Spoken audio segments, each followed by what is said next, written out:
décrocher le corps pour lui donner une sépulture ecclésiastique, hein, pour pouvoir l'enterrer dans cet espace consacré. Une sorte de réconciliation, on va dire. Parce que, autrement, où vont les pendus, hein? Alors, on l'a vu dans le premier exemple, on a des cas très variés. Le corps d'un pendu, il peut servir d'outil. Donc, il peut être déplacé, hein, c'est le cas avec l'insurrection de Nice du XVe siècle. On va prendre les corps, on va les dépecer, on va les mettre dans des tonneaux, hein, des sortes de bahuts, et on va les mener à dos de mulet dans divers points, donc Barcelonnette, Vinadio, Sospel, et à chaque fois on va les ressortir et les exposer sur la place publique. Donc effectivement, il y a ces corps-là. Que deviennent-ils in fine? Ça, on ne le sait pas, mais vu l'état de décomposition des corps au bout de quelques jours, parce qu'on ne va pas se mentir, hein, mais pour aller de Nice jusqu'à Barcelonnette, à l'époque, on n'a pas la voiture. Donc, transportés comme ça dans des bahuts, ils finissent en pas très très bon état. Ces corps-là sont ce sont des outils, on ne sait pas ce qu'ils deviennent. D'autres qui sont pendus au gibet ou aux fourches patibulaires, hein, fréquemment, ils restent sur place. C'est ce qu'on voit sur cette enluminure. Hein. On a un pendu, bien sûr, hein, sur une structure en bois, et en bas, on a des ossements. Alors, on les reconnaît grâce au crâne, bien sûr. Ce qu'il est assez fréquent de faire, c'est de laisser le corps se décomposer, parce que les fourches, tout autant que le cadavre, sont un rappel de l'autorité et de ce à quoi vous vous exposez si vous ne respectez pas les règles. Donc, on va placer ces structures sur, idéalement, un point haut pour que ce soit bien visible. Alors, toujours à distance, bien sûr, de l'habitat. Hein. On ne veut pas prendre de risques niveau contagion. On va les placer pas trop loin de carrefours, hein, pas trop loin d'axes de circulation pour que, pareil, notamment les personnes qui viennent de l'extérieur puissent les voir et se dire « Oh là là, si je ne veux pas finir comme cette personne-là, j'ai intérêt à respecter les règles et à me tenir à carreau. » Les mauvais morts, autre cas, c'est sans doute le plus connu, même si c'est loin d'être le cas le plus fréquent, c'est celui du gibet de Montfaucon. Est-ce que Montfaucon, vous en avez entendu parler? Voilà, c'est les fourches les plus connues, hein, les anciennes fourches de la juridiction de Paris. Alors, Eugène Viollet-le-Duc a restitué une sorte de crypte dessous, parce que Montfaucon, ce ne sont pas de simples fourches, hein, comme celles que vous avez à gauche, c'est ce qu'on va parfois appeler une sorte de HLM de la justice, à savoir que vous avez des traverses sur plusieurs niveaux, on pouvait y pendre et y laisser énormément de corps, hein, de mauvais morts, hein, en décomposition, sauf que tous ces corps, au bout d'un moment, et il faut bien en faire quelque chose, hein, vous avez un amoncellement d'ossements et de... Vous imaginez assez bien, je pense. Et au centre, apparemment, hein, c'est son hypothèse, il y avait une sorte de crypte dans laquelle, dès que les ossements tombaient, on les réunissait, et ensuite, c'était traité comme des déchets ménagers, parce que le corps des pendus, hein, qui sont donc des mauvais morts, ce ne sont presque plus des corps humains. Hein. Un autre exemple qui illustre cette perception du corps d'un mauvais mort, c'est la sépulture de l'âne, qu'on appelle aussi la sepultura asini. C'est des corps qu'on va enterrer, mais en fait, on va pratiquement les jeter sur le bas-côté, et par-dessus, on va mettre du fumier, d'où le nom de sépulture de l'âne. Il y a en fait un vrai traitement diffamatoire de ces corps, de toutes ces personnes qui ne sont pas morts, c'est ce qu'on a vu, hein, tout au long de cette table ronde, qui ne sont pas morts de leur bonne mort, hein, puisqu'il y a de bonnes façons de mourir également, et une variété de traitements qui dépend alors bien sûr des périodes, qui dépend aussi des préoccupations politiques. Hein. La pratique de la pendaison en elle-même dépend de pratiques politiques, puisqu'il a été prouvé que certaines pendaisons interviennent pour rappeler l'autorité. Hein. Au bout d'un certain temps, s'il n'y a pas eu assez de pendaison, on se dit que ça serait bien d'en avoir une nouvelle. Alors, avec des calendriers très variables. Hein. Pour certains, on a plusieurs pendaisons l'année, et pour d'autres, on voit qu'en fait, c'est une pendaison tous les 30 ans, donc en fait, une par génération pour réactiver le souvenir de ce châtiment. Et ces mauvais morts, finalement, ils servent aussi à ça. Ils sont à la fois, ils sont victimes en fait, alors victimes. Les pendus, dans la plupart des cas, sont des condamnés. Donc ils sont coupables. Mais ils sont aussi victimes d'un système judiciaire qui a besoin de ces corps, qui a besoin de ces mauvais morts. Merci beaucoup, Aude. Et je laisse la parole à Alexis. Donc là, on se transporte au XIXe siècle. Oui, donc revenons au XIXe siècle, où la notion de stigmatisation spatiale qu'a évoquée Alexandre tout à l'heure existe toujours. Donc, à gauche, donc, vous avez donc, une plainte donc, de la famille donc, de M. Pécaud, donc, vous voyez, qui était un fonctionnaire donc, de l'ancien département de Loire-Inférieure, donc Loire-Atlantique, qui a été privé de sépulture et surtout enterré, c'est ce qui portait la colère des familles à son paroxysme, dans la partie séparée du cimetière. C'est ce que ligne 5 de la lettre, la famille appelle le coin des réprouvés, un lieu, je cite, d'opprobre et de prescription qui marque du sceau de réprobation, donc une personne. Et donc, vous voyez, c'est perçu comme vraiment un acte de déshumanisation. Vous avez également une comparaison très fréquente dans les lettres du XIXe siècle à l'enterrement, parfois on disait à l'enfouissement d'un chien, en fait. Dans un autre passage que je n'ai pas cité, la famille compare donc l'enterrement dans la partie séparée du cimetière à un corps qui serait abandonné, jeté dans la voirie d'un village. Alors, pour comprendre cette situation, il faut se remettre en contexte donc, la difficile législation sur le cimetière, puisque, évidemment, la Révolution française a déconfessionnalisé le cimetière donc, par rapport à l'époque monarchique, mais le décret du 23 prairial en 12, c'est-à-dire du 12 juin 1804, a créé une situation conflictuelle avec d'un côté le maire qui a beaucoup de prérogatives et de droits, et d'un autre côté l'Église qui en conserve. Et donc l'Église catholique a tenté, au XIXe siècle, une entreprise de reconfessionnalisation du cimetière qui se traduit par la création, donc vous avez donc ici donc sur le plan, par exemple, ici c'est le cimetière de Montuel dans l'Ain. Vous avez donc au centre donc la chapelle. C'est une chapelle donc, qui était en partie donc, abandonnée, c'est la lettre D. Vous avez avec la lettre C donc l'espace principal donc, qui correspond donc à la partie bénite, à la partie consacrée du cimetière, où on enterre selon la croyance catholique les personnes donc entre guillemets en bonne mort. Et vous avez, regardez en coin à droite, délimité par les pointillés, une partie séparée qui est celle où sont enterrés ici aussi bien donc les enfants morts sans baptême que les individus donc privés de sépulture, mais aussi, ce qui pose des problèmes en termes de liberté de conscience, les quelques protestants qui vivraient à Montuel. Puisqu'évidemment, dans les communes et dans les villes où les protestants étaient suffisamment nombreux, ils faisaient évidemment pression pour obliger le maire à toujours respecter la loi et à ce que les protestants aient leur propre partie séparée. Mais là, concrètement, à Montuel, où les protestants étaient apparemment extrêmement minoritaires, ce n'est pas le cas. Et donc, dans le cas de Montuel, donc, vous voyez, donc, une personne, en l'occurrence M. Simonet, c'est la lettre H que vous avez sur le plan en haut à droite, donc, n'a pas reçu les derniers sacrements parce qu'il est mort d'une maladie foudroyante, et vous voyez qu'il est enterré dans la partie séparée du cimetière. Et vous avez également, jusqu'aux années 1830, un très grand nombre de communes qui n'avaient pas de partie séparée, qui n'avaient qu'un seul cimetière, c'est-à-dire la partie uniquement bénite. Et donc les curés, dans ces cas-là, lorsqu'ils s'obstinaient dans le refus de sépulture, ils ordonnaient la construction d'une tombe improvisée.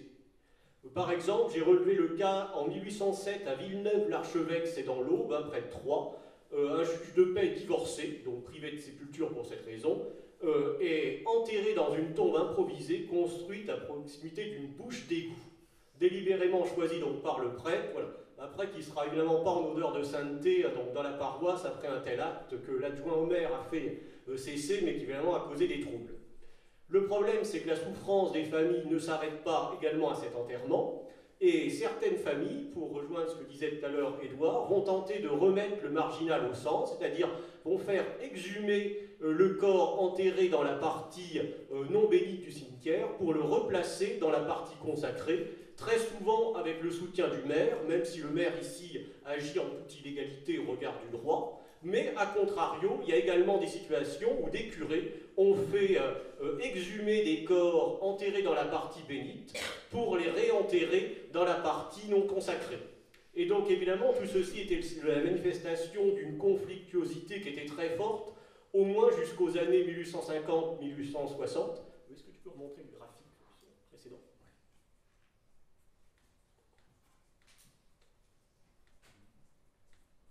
Et donc, vous voyez, le graphique vous montrait le nombre de conflits donc, enregistrés aux archives nationales et dans la presse par rapport au refus de sépulture. On voit bien que dans la deuxième moitié du XIXe siècle, donc, il y a un effondrement. Qu'est-ce qu'il explique? Bon, d'abord, la perte d'influence progressive de l'Église catholique, hein, même dans les campagnes, hein, bon, avec des nuances bien sûr, hein, mais aussi hein, les progrès des cérémonies civiles. Bon, les cérémonies civiles restent encore nettement minoritaires au XIXe siècle, mais songez donc par exemple à Victor Hugo, hein, donc les cérémonies civiles, les familles commencent à le comprendre, peuvent permettre de rendre malgré tout hommage hein, avec grandeur donc, à un défunt. Et donc progressivement, donc, ce que Jean Delumeau avait appelé la pastorale de la peur, qui pouvait contraindre les familles systématiquement à demander la sépulture catholique, et eh bien cette contrainte va progressivement donc s'effacer. Très bien. Eh bien, on va terminer la présentation avec quatre images qui nous transportent ailleurs. Je ne sais pas combien de temps il me reste, si j'ai besoin de sacrifier un petit peu de mon temps, j'espère que ça me réservera une place au Panthéon. Malgré les dernières réflexions d'Alexis qui ont montré des cas où on essaye de démarginaliser les morts en les ramenant dans le cimetière, c'est quand même assez rare, j'ai l'impression. Et vous allez voir que comme mon but ici c'était de vous montrer que nous on fait les choses complètement différemment de vous, c'est encore le cas ici. Je vous parle très rapidement du sanctuaire. Donc le sanctuaire vraiment central de ce culte que j'ai évoqué, c'est celui que vous voyez en photo en haut à gauche pour vous, et qui est donc le sanctuaire Yasconi, qui a été construit en réalité dès 1869 sous un autre nom, et il va être renommé un petit peu plus tard, et qui va devenir vraiment un des piliers du culte d'État japonais pendant cette période-là. Ce qui est intéressant de remarquer, en réalité, c'est plus qu'un édifice seul, c'est un réseau, en fait, ce Yasconi. Et c'est un réseau qui s'articule, qui est bien entendu donc centralisé par ce sanctuaire-là, mais qui va s'articuler notamment autour de stèles, comme celle que vous voyez ici, des stèles qui vont être construites un petit peu partout. Ce que vous voyez ici, c'est une tour ossuaire. Je vous invite à vous étonner de sa taille. C'est un bâtiment absolument gigantesque. Et en bas à droite, vous avez un sanctuaire qui lui-même est rattaché, c'est une antenne si vous voulez, du sanctuaire principal. Comment ça fonctionne ce réseau-là? De manière très schématique, les restes, dans ce cas-là, vont rarement dans des cimetières, ils vont dans des ossuaires. Donc type celle-ci, cette tour, hein, c'est un stupa, comme des pagodes bouddhiques. Et vous avez une répartition assez classique finalement pour le Japon. Le Shinto dans les sanctuaires gère les esprits, le bouddhisme gère les restes. Donc s'occupe des restes et de la gestion de la mort, c'est plutôt le bouddhisme. Ce qui est intéressant, et juste pour conclure très très rapidement, je me suis intéressé à cette question sur le cas de la Mandchourie. Donc la Mandchourie, partie du nord-est de la Chine actuelle, c'est le théâtre, vous le savez peut-être, des champs de bataille de la guerre russo-japonaise. Donc il y a une grande partie de morts qui vont être directement consacrés sur place. Cette tour-là, elle se trouve à Dalian, donc c'est la péninsule du Liaodong, c'est le sud-est de la Mandchourie, la péninsule tout au sud de la Mandchourie. Et le sanctuaire que vous voyez ici, vous voyez tous ces hauts gradés de l'armée qui viennent assister à la cérémonie, c'est le Shun. Le Shun, vous connaissez plus peut-être sur le nom de Port Arthur, donc qui est aussi un champ de bataille tout à fait central de la guerre russo-japonaise. Et j'en viens à ma petite conclusion. On a donc ces morts marginales dans un espace marginal. C'est la marge impériale, à la marge de l'Empire. On est vraiment à la frontière de l'Empire. Et qu'est-ce qui va se passer? Et ça montre toute l'importance de ce culte et toute l'importance de ces esprits. c'est que ce culte du Yasukuni va faire que la marge impériale va rentrer au centre de l'imaginaire japonais de l'époque. Comment ça va se passer? D'une part par si vous voulez, le lien symbolique qui s'établit entre le culte et les antennes, le réseau, mais aussi parce que les autorités japonaises vont faire un maximum d'efforts, encore une fois, pour amener les gens sur le terrain. Et donc on va avoir ces lieux-là qui sont tout à la marge de l'Empire, qui vont devenir des lieux de pèlerinage. On va avoir des élites qui vont être invitées pour aller s'extasier devant ces grandes tours ossuaires. Vous allez avoir des écoliers qui vont venir faire des voyages scolaires sur place et avoir des propos tout à fait édifiants par la suite. Et de cette manière-là, ce culte des esprits marginaux fait rentrer la marge impériale au cœur de la métropole. Bon, écoutez, on a un petit peu de temps, je ne sais pas s'il marche. Si, ça marche. Oui, on a un petit peu de temps pour des questions, quelques minutes. Donc là, j'ai un micro, je peux me déplacer si vous avez des questions. N'hésitez pas.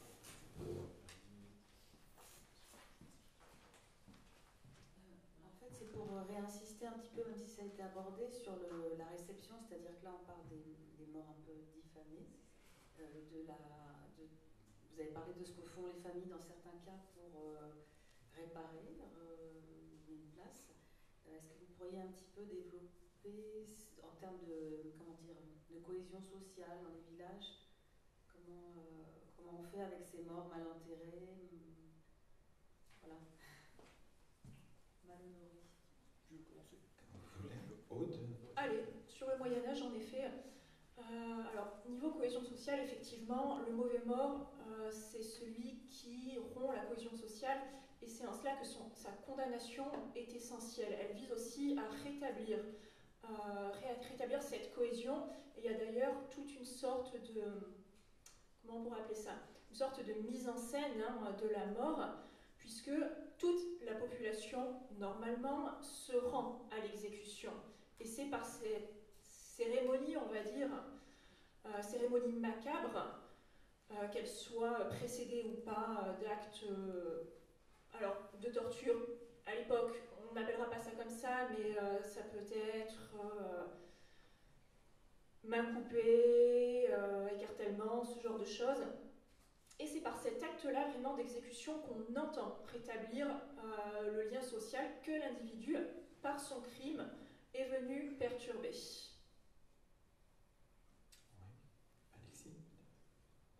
Alors au XIXe siècle, étant donné que l'influence de l'Église catholique décline parfois fortement dans certains territoires, donc le rapport de force s'inverse, parce que lorsque l'Église prive de sépulture un individu, très souvent ça soulève l'indignation d'une grande partie du village. Bon, si on accepte le cas par exemple de criminels ou d'assassins, qui sont un peu des exceptions, au contraire, il peut y avoir même des attroupements massifs pour en fait essayer de réhabiliter symboliquement donc la victime.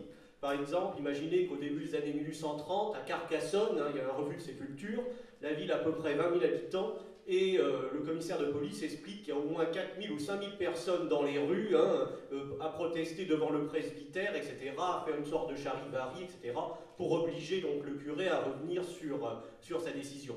Donc on voit finalement que c'est quasiment le prêtre qui devient le marginalisé au XIXe siècle dans ce genre d'affaires. Voilà. Surtout bien sûr lorsque le refus de sépulture apparaît synonyme d'arbitraire ou un prétexte, etc. Et ça marche ou pas? C'est-à-dire, qu'est-ce que vous appelez Est-ce que ça fonctionne? Est-ce que, par exemple, à Carcassonne, est-ce que du coup ils ont obtenu que le mort soit enterré? Alors non, à l'exception de quelques cas exceptionnels qui sont liés au fait que la victime soit un grand notable, dans ce cas-là, les autorités vont réussir à convaincre le curé, et encore, il faut très très souvent un échange de correspondance très long, le plus souvent à partir du moment où la victime est issue des classes populaires ou de la petite bourgeoisie, concrètement, l'Église campe sur ses positions. Oui, monsieur. Si je vais m'adresser aux danseurs, il me semble que les danseurs ont résisté très longtemps puisque les évêques de la contre-réforme, notamment, réitéreront leur interdit de danser. Et il me semble qu'il faudra beaucoup de temps avant de chasser les danseurs du cimetière. Et peut-être des églises.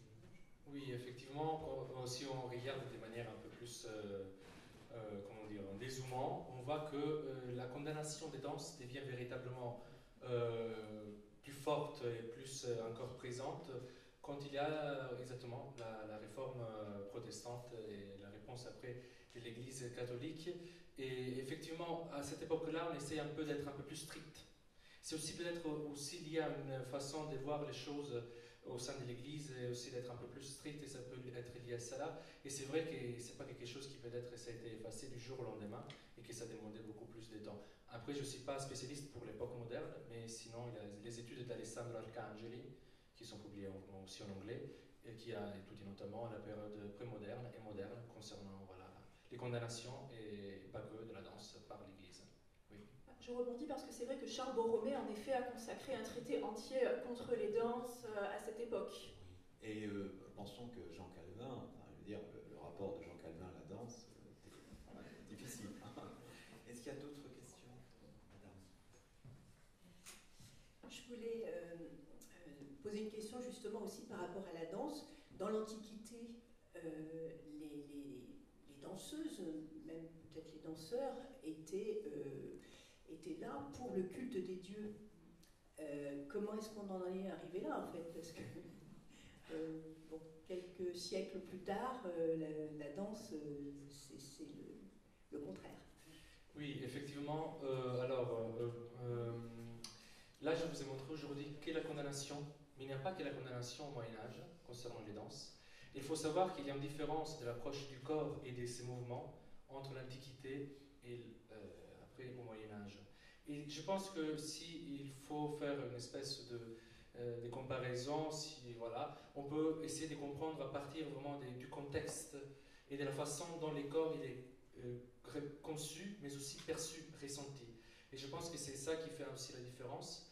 Et si on regarde dans le christianisme, il y a une espèce de paradoxe qui n'est pas vraiment paradoxe, le terme technique ne me vient pas là tout de suite, mais désolé.